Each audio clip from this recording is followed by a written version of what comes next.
Hallelujah.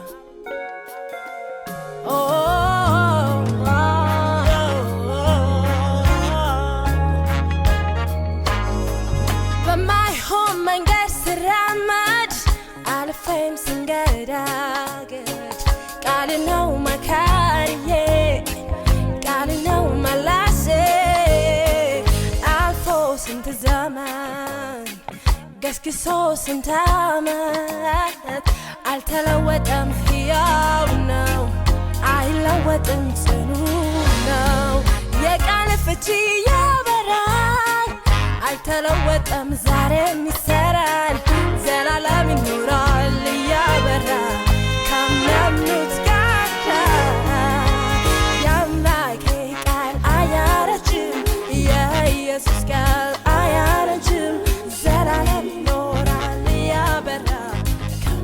የዮሐንስ ወንጌል ምዕራፍ 9 ጥናታችንን ቀጥለናል። በሁለት ክፍለ ጊዜዎች ከፍለን ነው እስካሁን የተመለከትነው።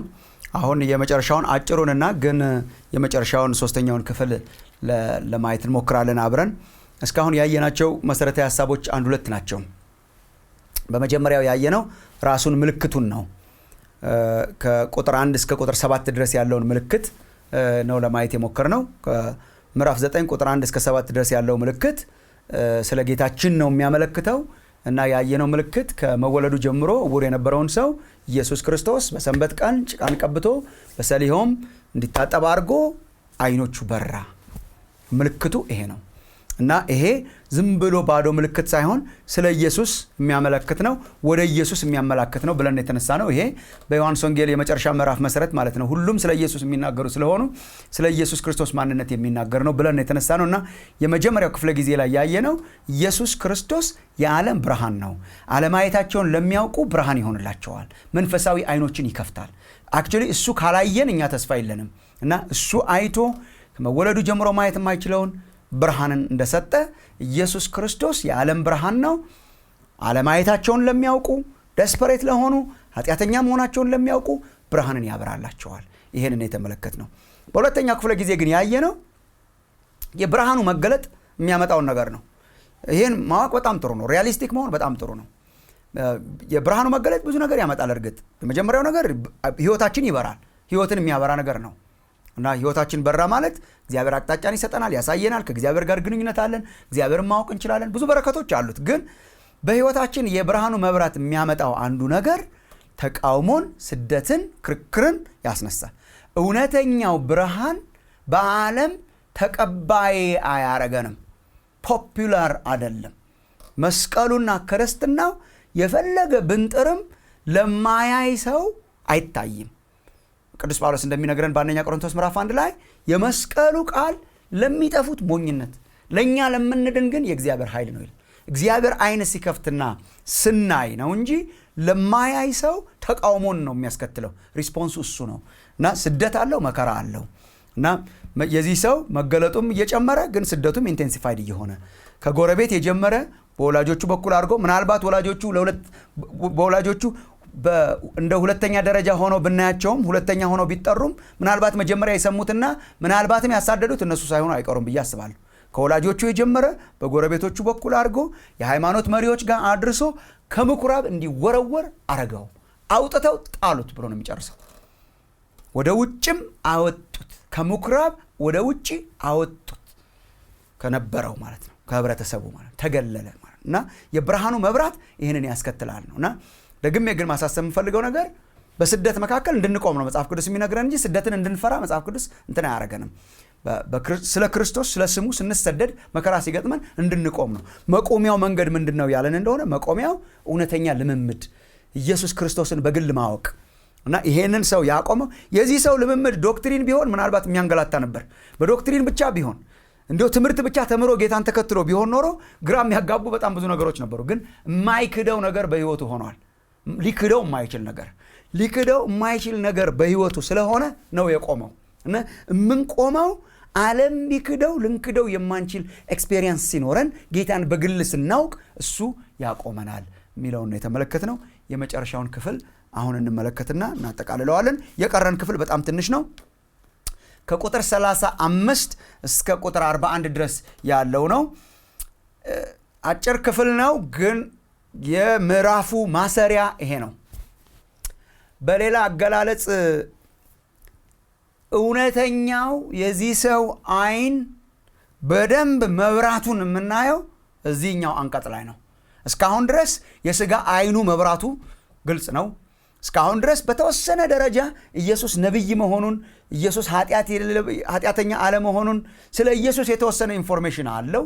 በክርክር መካከልም ቆሟል። አይኖቹ በርተዋል። ግን የእግዚአብሔር ዓላማ፣ የእግዚአብሔር ፍላጎት የሥጋው አይኑ መከፈት ሳይሆን ይሄ መሆኑን ነው የሚያመለክተን። ይሄ መጨረሻው አንቀጽ ላይ ያለው ነው። እሱን ላንብብላችሁና እዛ ላይ ትንሽ ኮሜንቶች ከሰጠው በኋላ ምዕራፉን እንጨርሳለን ማለት ነው።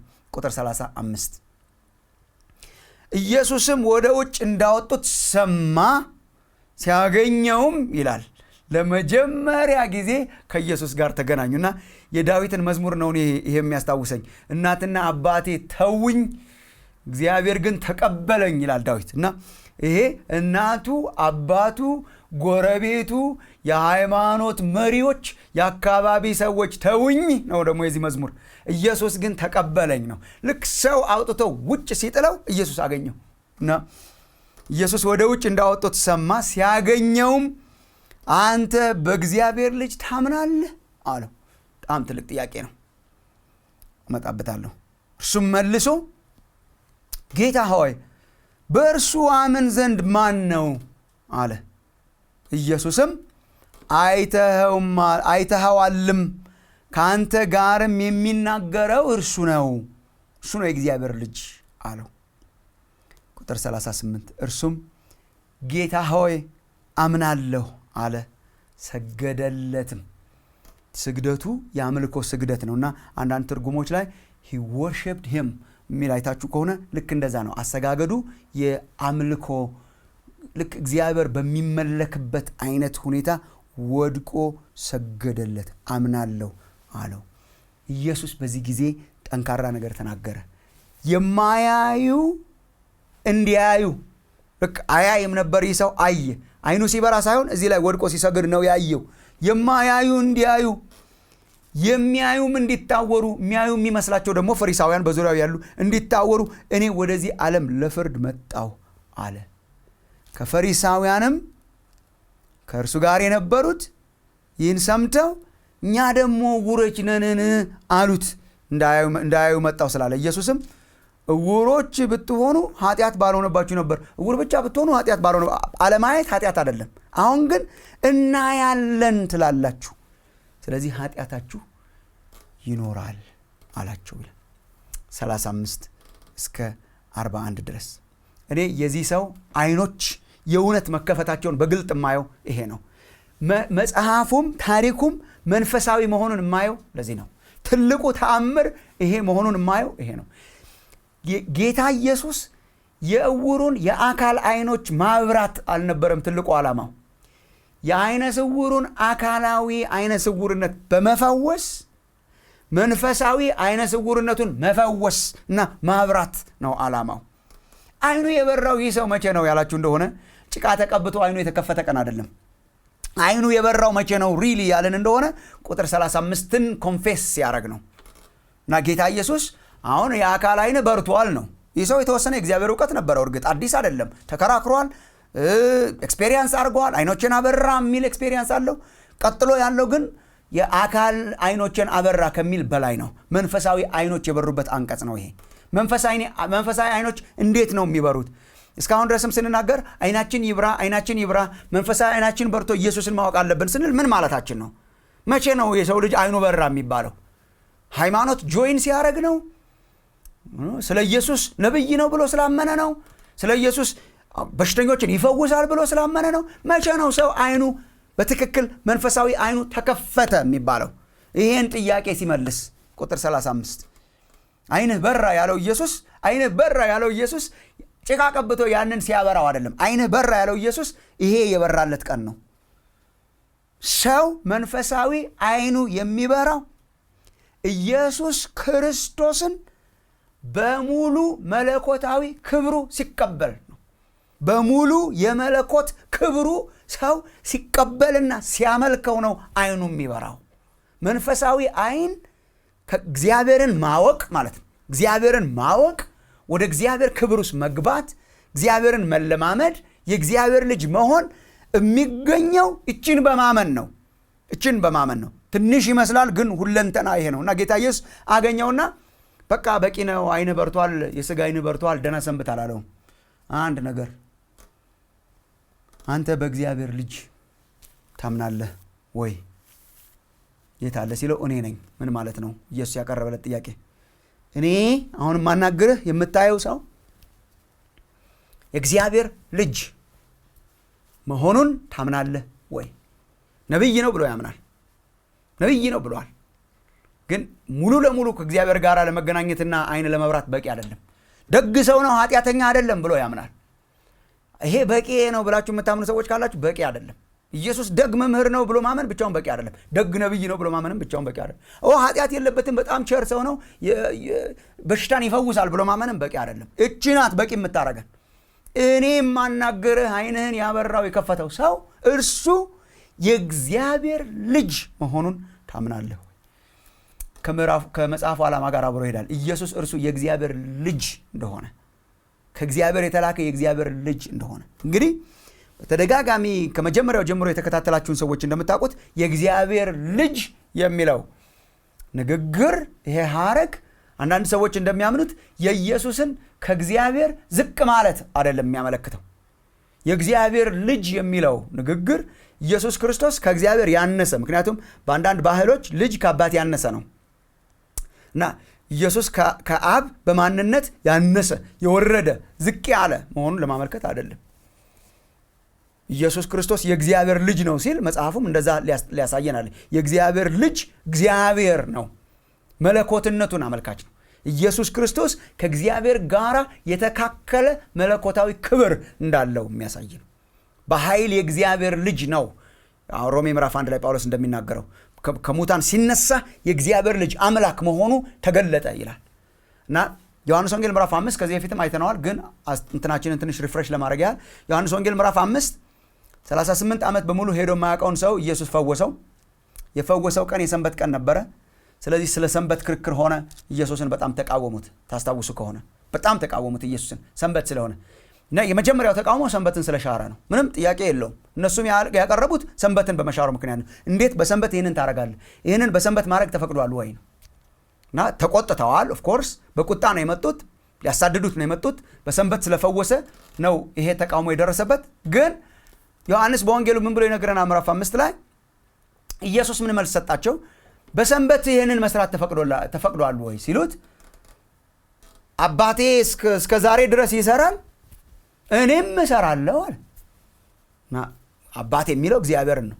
እግዚአብሔር አባቴ እስከ ዛሬ ድረስ ይሰራል፣ በሰንበት ማለት ነው። እግዚአብሔር በሰንበት ይሰራል። ሰንበትን የሰጠው ለሰው ልጆች ምሳሌ አድርጎ ነው። በእርግጥ ሰንበት የሰው ልጅ አንድ ቀን ማረፍ እንዳለበት፣ በሳምንት አንድ ቀን የእግዚአብሔር እንደሆነ የጌታ ቀን እንደሆነ ከውድቀት በፊት እግዚአብሔር በፍጥረቱ አሳይቶናል። ፍጥረትን ለ6 ቀናት ፈጥሮ በሰባተኛው አርፏል። ይሄ ለእኛ ሞዴል ነው፣ ትልቅ ሞዴል ነው። ሰንበትን ግን እግዚአብሔር ለሰው ልጆች ነው የሰጠው። እግዚአብሔር እንኳን አንድ ቀን ሙሉ አንዲት ሰከንድ ስራ ቢያቆም ፍጥረት መኖር ያቆማል። እግዚአብሔር አንድ ቀን ሙሉ ቁጭ አይልም፣ ሁል ጊዜ በስራ ላይ ነው። ህይወታችንን ደግፎ የሚያኖረው እሱ ነው። ዕብራውያን 1:3 ላይ ዓለማትን ሁሉ በስልጣኑ ቃል እየደገፈ ይላል። ዓለማትን በሙሉ የሚያኖራቸው እየደገፈ ነው፣ በቀጣይነት ማለት ነው። እና ህይወት መስጠት ለኛ ቢያቆም እናቆማለን። ስራ ቢፈታ እግዚአብሔር ዓለም ይቆማል፣ ደግፎ የያዘን እሱ ስለሆነ። እና ሰንበትን ግን የደነገጋት ለሰው ነው። ሰንበት ለሰው ነው የተሰጠው፣ ለእግዚአብሔር አይደለም። የሰው ልጅ እንዲያርፍ ነው የተሰጠው። እና ይሄ በአጭሩ ጌታ ኢየሱስ ያለው ይሄ እኮ ለአባቴ አይሰራም፣ ሰንበት አባቴ ይሰራል እና እኔም እሰራለሁ አለ ሲል ድንጋይ ያነሱ ሊወግሩት ይላል። ድንጋይ ያነሱበት ምክንያት እግዚአብሔርን ስለተሳደበ ነው። መስደብ ማለት በእንግሊሽ ብላስፌሚ የምንለው ማለት ነው። እና ይሄ ክሌም ያደረገው ነገር ሰው ክሌም የሚያደርገው አይደለም። እነሱ ሰው ነው ብለው ነው የሚያምኑት። እሱ ግን አሁን ከሰው ላቅ ያለ ክብር ነው እንትን ያደረገው። እና ምን ሆነ ይላል?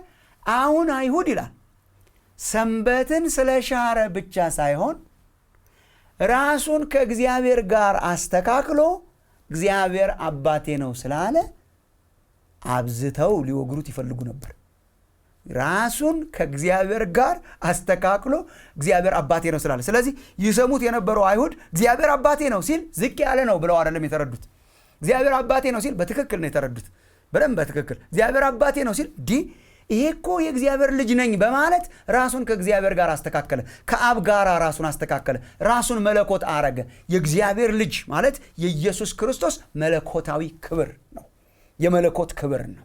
የእግዚአብሔር ልጅነቱ የሰው ልጅነቱ መሲህነቱ ሰውነቱ ሲሆን የእግዚአብሔር ልጅነቱ ደግሞ መለኮታዊ ክብሩ ነው የኢየሱስ ክርስቶስ። እና በአጭሩ ጌታ ኢየሱስ የጠየቀው እኔ አሁን የምታየኝ የእግዚአብሔር ልጅ መሆኔን፣ አምላክ መሆኔን፣ የአምላክነቴን ክብር የመለኮትን ክብር ታምናለህ ሆይ?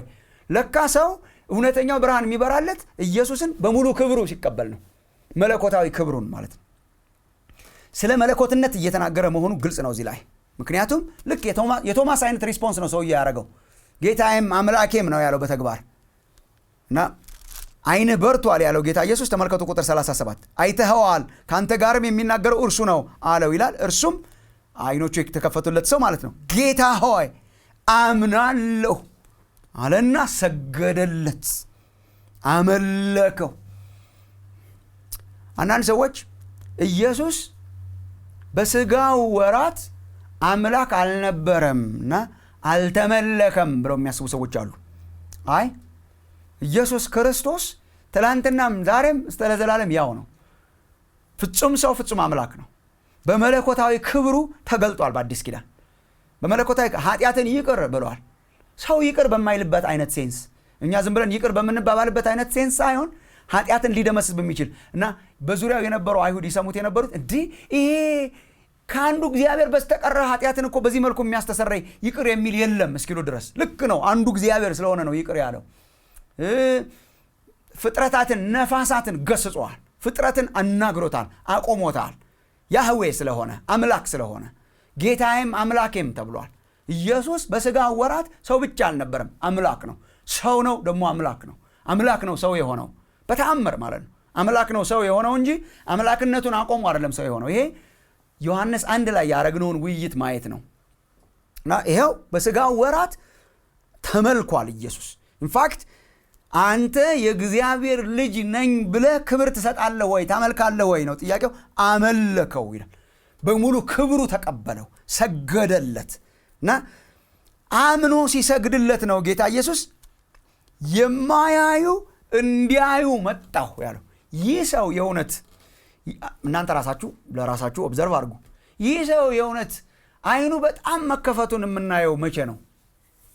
ከቁጥር 1 እስከ 7 ላይ ወይስ ከቁጥር 35 እስከ 41 ላይ? ትልቁ አይኑ የበራው 35 እስከ 41 ላይ ነው።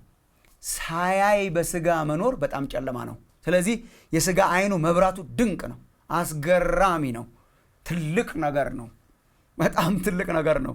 ግን ያ የስጋ አይኑ በርቶ ቁጥር 35 እስከ 41 ያለው ባይፈጸም ኖሮ ይህ ሰው ስቲል አይነ ስውር ነው። ይህ ሰው ስቲል አይነ ስውር ነው። አይናቸው ያልተዘጋውን የስጋ አይናቸው ያልተዘጋውን ፈሪሳውያን እኮ ነው እውሮች አላቸው ጌታ ኢየሱስ። እውር ብቻ ሳትሆኑ እና ያለን የምትሉ እውሮች አላቸው። ሰው በስጋ እያየ በመንፈስ ሊታወር ይችላል። ሰው በስጋ አይኑ እያየ ልክ እንደዚህ እኛ እንደምናየው በስጋ አይኑ ነገሮችን እያየ መንፈሳዊ አይኑ ግን እውር ሊሆን ይችላል። መጽሐፍ ቅዱስ እንደሚነግር ማለት ብላይንድ ሊሆን ይችላል። እና እግዚአብሔር ያንን ሰው ብላይንድ ነው የሚለው፣ አይናቸውን አሳውሯል ነው የሚለው። እግዚአብሔር በስጋ አይኑ እያየ በመንፈስ የማያየውን ያያል አይለውም። የሚያይ የሚመስለው ግን የማያይ ነው የሚለው። ስቲል የማያይ ነው። ይህ ሰው የስጋ አይኑ ተከፍቶ ወድቆ ኢየሱስን ባይሰግድና ባያከብረው ኖሮ ስቲል ማየት የማይችል ሰው ነበር። ማየት የሚችል ሰው ያረገው ኢየሱስ ክርስቶስን በሙሉ ክብሩ መቀበሉና መከተሉ ነው። ፈሪሳውያንን እንዳያዩ ያረጋቸው የስጋ አይናቸው አይደለም። እግዚአብሔር የስጋ አይን አይቶ አይደለም አይነ በርቷል አይነ ተዘግቷል የሚለው። እግዚአብሔር የመንፈስ አይንን ነው፣ የውስጥ አይንን። እነኚህን ሰዎችም አይ እናንተ አታዩም እውራን ናችሁ ያላቸው ስለ መንፈስ አይን ነው። ይሄንን ሰውም ታያለ ያለው ስለ መንፈስ አይን ነው። መንፈሳዊ አይኑ የተከፈተው መቼ ነው ካልን ኢየሱስ ክርስቶስን በሙሉ ክብሩ እንደ አምላክ፣ እንደ ጌታ፣ እንደ ፈጣሪ፣ እንደ ማንነቱ ወድቆ ሲሰግድለትና ሲያመልከው ነው። የሚዳንበት እምነት ይሄ ነው። እና ጌታን ክርስቶስን መድኃኒት አዳኝ አድርጋችሁ ላልተቀበላችሁ ዛሬም መልእክታችን ይሄ ነው።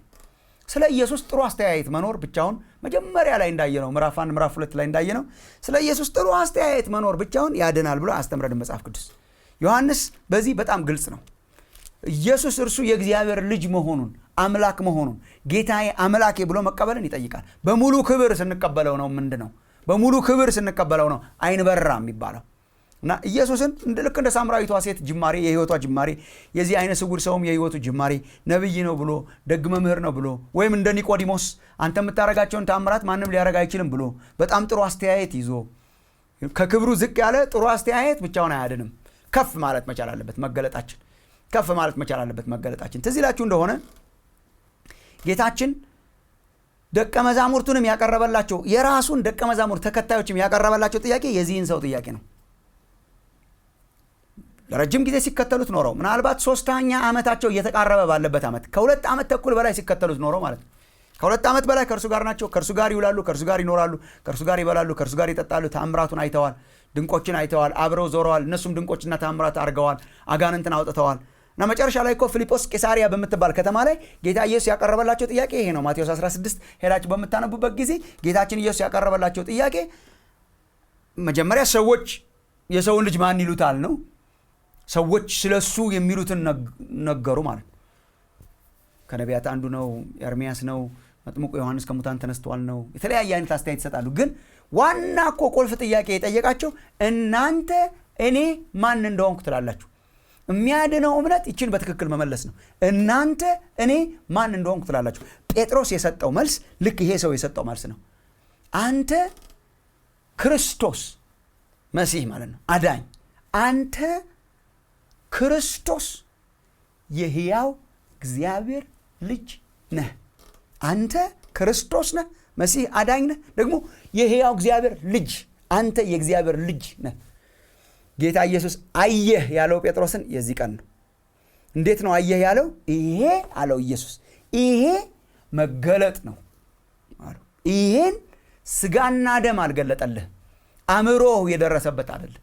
ይሄን የሰማዩ አባቴ ገለጠልህ አለው። በራለህ ማለት ነው። ሰው አይኑ ተከፈተ ማለት በራለት ማለት ኢየሱስን ሕያው የእግዚአብሔር ልጅ።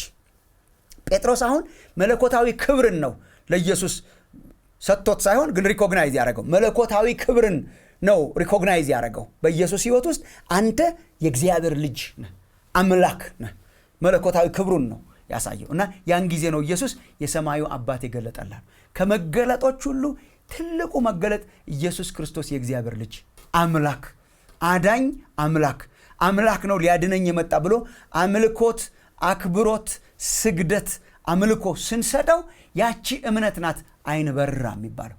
የሰው ልጅ አይን የሚበራው አይኑ የሚከፈተው እግዚአብሔርን የሚያውቀው ኢየሱስ ክርስቶስን በሙሉ ክብሩ ሲቀበል ነው። እና ጌታ ኢየሱስ ክርስቶስን በዚህ ክብር እንድትቀበሉ ነው ዛሬ ኢንካሬጅ ማድረጋችሁ። ኢየሱስ ክርስቶስ የሥላሴ ሁለተኛ አካል የሆነ ፐርሰን የሆነ ፈጣሪ ነው። ዓለማትን ሁሉ የፈጠረ የመለኮት ሙላት ሁሉ በእርሱ ውስጥ የሚኖር የሚሰገድለት የሚመለክ። ኢንፋክት መጽሐፍ ቅዱስ ሲያልቅ በራእይ መጽሐፍ ላይ ኢየሱስ ክርስቶስ እየተመለከ በጉ እየተመለከ ነው የሚያልቀው። ይገባሃል። ልክ በዙፋኑ ላይ ለተቀመጠው ለእግዚአብሔር የሚሰጠው አይነት መስዋዕት የይገባሃል መስዋዕት፣ የአምልኮ ይገባሃል መስዋዕት እየተሰጠው ነው የሚያልቀው።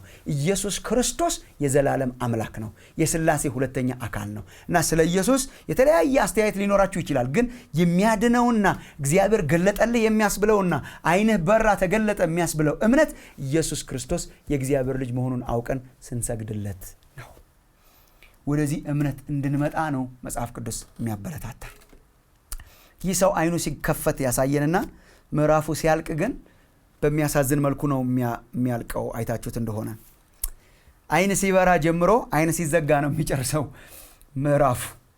ህይወት እንደዚህ ናት ለካ። አይን የበራላቸውና ያልበራላቸው ሰዎች ነው የምናየው። በቃ ምንም ማድረግ አይቻልም። ዓለምን ከሁለት የሚሰነጥቅ ብርሃን ነው ኢየሱስ ክርስቶስ። ዓለምን ከሁለት የከፈለ ብርሃን ነው። ማየት እንደማይችሉ አምነው የተቀበሉት ሲያዩ እናያለን፣ ጻድቃን ነን፣ ምንም አያስፈልገንም፣ አንተ ታስተምረናለህ፣ ደግሞ አንተ በኃጢአት የተወለድክ እኛ ጻድቃን ነን የሚሉት ከነ ዕውርነታቸው ሲቀሩ ያሳያል። እሱን ላንብብላችሁ። ዕውሮች ነን ወይ ሲሉት መንፈሳዊ ዕውርነት በራሱ ኃጢአት አይደለም።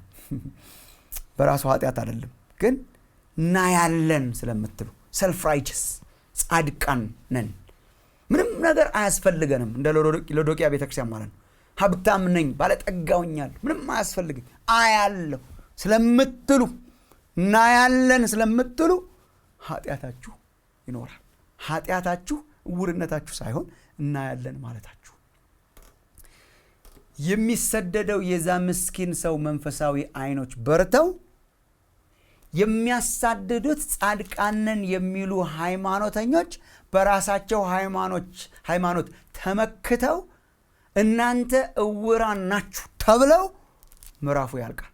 አላይም እኔ የሚለው አይቶ፣ ማና አንተ የሚለው አይቶ የእግዚአብሔር ልጅ ነህ ብሎ አምልኮ እናውቃለን፣ እኛ የሙሴ ነን፣ ይሄ ኬት እንደመጣ እናውቅም፣ ጻድቃን ነን፣ ይሄ ኃጢአተኛ ነው፣ እኛ ግን አይደለንም፣ እናያለን የሚሉት ሳያዩ ቀርተው ምዕራፉ ያልቃል። የዓለም ምዕራፍም የሚያልቀው በዚህ ነው። ብርሃኑን የተቀበሉ ኃጢአተኛ መሆናቸውን አውቀው ማየት የማይችሉ መሆናቸውን አውቀው እግዚአብሔርን በራሳቸው ሊያገኙ እንደማይችሉ አምነው በራስ ሃይማኖት፣ በራስ ዘር፣ በራስ ብቃት፣ በራስ ጽድቅ መመካታቸውን ትተው ማየት አልችልም አንተ አይኖችን ካልከፈትክ የሚሉ ብርሃኑን የተቀበሉ ሲድኑ በራሳቸው የተመኩ፣ በራሳቸው ተመክተው፣ በጽድቃቸው ተመክተው፣ በሃይማኖታቸው ተመክተው ክርስቶስን ሪጀክት አድርገው ክርስቶስን ባለመቀበል የሚጠፉ ናት ዓለም መጨረሻ ላይ አልቲሜትሊ ዲቫይድድ የምትሆነው በዚህ ነው። እና ይህንን ምዕራፍ 9ን ስንጨርስ ይህንን ጥያቄ በፊታችሁ ፖዝ በማድረግ ነው ልጨርስ የምፈልገው። የትኛው ነን ነው? የትኛው ነን? የትኛው ነህ? የትኛው ነሽ? የትኛው መሆንስ ይሻላል? ብርሃኑን ተቀብሎ በስደትም ቢሆን ኢየሱስ ክርስቶስን አክብሮ ከእግዚአብሔር ጋር የታረቀው ዕውር ነበርኩኝ አየሁኝ የሚለው ሰው፣ አላይም ነበር አየሁ የሚለው የእግዚአብሔር ልጅ መሆኑን የተቀበለው ሰው፣ ወይስ እናያለን እያሉ የጠፉ ሃይማኖተኞች? ይሄ ነው ምርጫችን። እና ዛሬ ምርጫችንን እንድናስተካክል ኢየሱስ ክርስቶስን መለኮታዊ ክብሩን ተቀብለን መንፈሳዊ አይናቸው የበራላቸው ሰዎች እንድንሆን እግዚአብሔር ሁላችንን ይርዳን። ክርስቲያኖች ወገኖችም ደግሞ የኢየሱስ ክርስቶስን ክብር ኦነስትሊ ልናቃልለው እስከማንችል ድረስ እግዚአብሔር አክብሮታል። ያንዳንዱ የመጽሐፍ ቅዱስ ገጽ ኢየሱስ ክርስቶስ አምላክ መሆኑን ነው የሚያሳየን። በተለይ ዮሐንስ ወንጌል በዚህ የጠገበ ነው እንዳለ መጽሐፉ። ሲጀምርም በመጀመሪያ ቃል ነበረ፣ ቃልም በእግዚአብሔር ዘንድ ነበረ፣ ቃልም እግዚአብሔር ነበረ ብሎ ነው የሚጀምረው። በእያንዳንዱ ምዕራፍም እግዚአብሔር ነው ብለህ ተቀብለሃል ወይ ነው። ኢየሱስ ክርስቶስ የማይሸራረፍ ክብር ያለው አምላክ፣ የዘላለም አምላክ፣ በስጋ ወራትም ፍጹም ሰው ፍጹም አምላክ የሆነ ለኛ ሲል መለኮታዊ ክብሩን መሻማት መቀማት እንደማይገባ ነገር ቆጥሮ ራሱን ሊሚት ያረገ መለኮታዊ ክብሩን ሊሚት አረገው እንጂ ወሰነው እንጂ ለኛ ሲል ውስን አረገው እንጂ ሰው ሆነ እንጂ አምላክ ሰው ሆነ እንጂ አምላክነቱን ያላቆመ አምላክ መሆኑን መጽሐፍ ቅዱስ ያስተምራልና በዚህ እምነት ላይ የተደገፈን እንድንሆን በክርስቶስ ኢየሱስ የአምላክነት ክብር ላይ የተደገፈን እንድንሆን እግዚአብሔር ይርዳን። እውነተኛው ብርሃን አብርቷል ነው ምዕራፍ 9። እውነተኛው ብርሃን አብርቷል። ማየት አልችልም ለሚሉና መለኮታዊ ክብሩን ለተቀበሉት ያበራላቸዋል። በራሳቸው ጽድቅና ሃይማኖት ተመክተው ሪጀክት ያደረጉት ደግሞ ከነ ኃጢአታቸው ይኖራሉ። ምርጫችንን እንድናስተካክል